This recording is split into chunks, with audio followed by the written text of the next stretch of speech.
On est parti sur une thématique assez particulière. On est parti sur le phénix et la renaissance. On a un petit peu des parcours de vie et c'est le fil rouge de la saison de printemps 2016.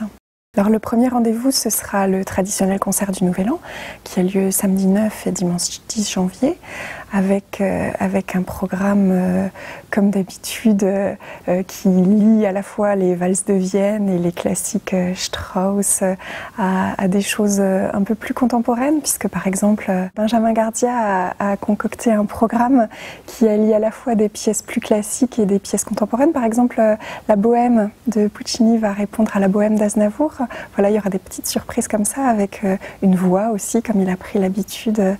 Le premier rendez-vous de la saison ce sera le jeudi 21 janvier avec une écriture qui est très intéressante et qui met sur le plateau notamment Georges Clemenceau et Claude Monet. Donc ces deux hommes ont une complicité avérée, il y a des relations épistolaires, ils avaient une amitié très profonde et donc ça nous place dans une temporalité qui est assez intéressante puisque Clemenceau a derrière lui cette immense carrière d'homme politique, d'homme d'État et Monet est à un moment où il souhaite exposer ses nymphéas. Il a déjà réalisé ses toiles géantes et il les trouve imparfaites, il les détruit. Ensuite, fin janvier, le dimanche 31, on collabore à nouveau avec le festival Complicité de Huningue et le festival Momix de Kingersheim pour une proposition de cirque qui s'appelle Marie-Louise. Là, on est sur un univers très, très art plastique, très visuel. Et puis au niveau du cirque, évidemment, il y a des accroches, il y a de la voltige. C'est une belle proposition familiale, un dimanche à 14h. Au mois de février, on accueillera Marie Tudor. Donc c'est une pièce qui a été écrite par Victor Hugo qui nous parle de cette reine au pouvoir diabolique presque. Hein. Elle est autoritaire, elle est sanguinaire et en même temps elle est femme et elle est amoureuse. Et Victor Hugo nous dépeint comme ça une femme de pouvoir, le pouvoir d'une femme. Enfin il y a tout un jeu. C'est une très belle proposition et c'est Christina Reali qui interprète Marie Tudor. Là autour d'elle, une grande équipe avec notamment des jeunes gens. Il y a une mise en musique qui est intéressante aussi. Il y a une petite pointe de contemporain dans cette proposition-là. C'est vraiment intelligent et on retrouve bien le texte et l'esprit dans lequel Victor Hugo a écrit cette pièce. Au mois de mars, on aura un opéra, l'opéra de Katsu. Par la compagnie de l'Opéra Éclaté, donc on les accueille assez fréquemment, c'est vraiment une compagnie à laquelle on est fidèle, on aime bien leurs propositions qui sont toujours très surprenantes, un peu décalées, mais de grande qualité. Et sur le plateau, il y aura la troupe des comédiens chanteurs. Ça c'est un moment d'opéra assez léger et voilà, c'est Bertolt Brecht qui a écrit cet opéra de Katsu, donc c'est une relecture qu'en fait Olivier Desbordes qui est assez intéressante. Le 4 mars, le vendredi 4 mars, on aura une proposition tout à fait atypique sur une thématique fort d'actualité. Ça s'appelle Phonaphone. C'est Christine Grouch et la compagnie Les Filles d'Aplomb qui ont cette proposition-là. C'est une compagnie régionale, c'est une artiste qu'on suit et qu'on soutient depuis quelques années.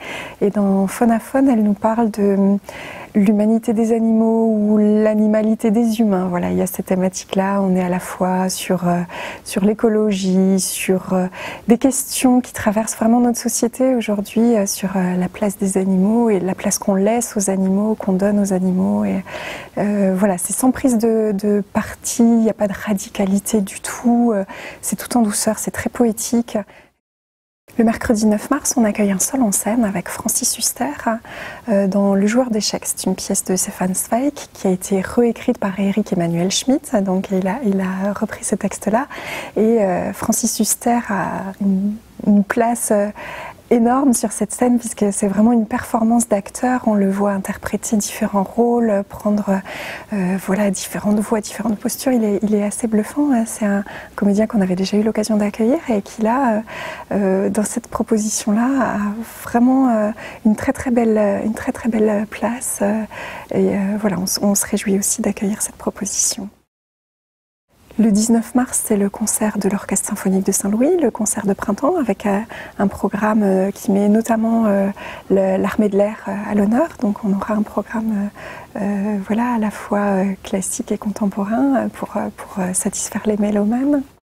Début avril, on accueille une compagnie de danse qui vient de Barcelone, donc IT Dansa. Ce sont 3 pièces chorégraphiques, à la fois teintées voilà, de ces racines et de cette ambiance espagnole, et puis on va vers des propositions plus contemporaines.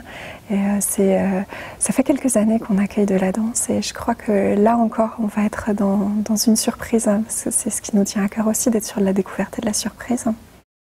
Le 19 avril, c'est Barbe-Neige et les 7 cochons au bois dormant. Donc c'est un titre assez voilà, significatif de ce que la pièce contient. Ils ont un petit peu mélangé tous les contes pour en faire une proposition hip-hop assez décalée. C'est un spectacle pour tous voilà, qui est joué un mardi soir. Le 29 avril, on a le projet Confluence Renaissance. Là, ça va être une grande première à la Coupole. C'est un projet atypique. Christophe Holler, qui est un artiste plasticien du secteur des Trois Frontières, nous a proposé ce spectacle-là avec 3 musiciens de l'orchestre de Bâle, des percussionnistes, qui ont des instruments assez surprenants, et ils vont prendre beaucoup de place sur le plateau avec toutes leurs percussions. Ils auront sur des sonorités très graves et très aiguës à la fois, des choses vraiment musicalement très intéressantes. Et la particularité de cette pièce, c'est pour ça qu'elle s'appelle Confluence Renaissance, c'est qu'on est au croisement de plusieurs disciplines artistiques, et Renaissance parce que en toile de fond, à l'arrière, sera projetée l'image d'un piano qui brûle. Au mois de mai, on accueille La Campagne. C'est un texte de Martin Krimp, donc un auteur contemporain britannique, qui nous parle d'un médecin qui décide de s'installer à la campagne et de son épouse qui s'ennuie diablement, et d'une tierce personne de façon surprenante. Et au fur et à mesure que l'histoire avance, on se rend compte que ce médecin a peut-être fui et que sa vie n'est pas si simple et si lisse qu'il y paraît. Le 21 mai, le dernier rendez-vous de la saison, c'est avec la Camerata du Léman.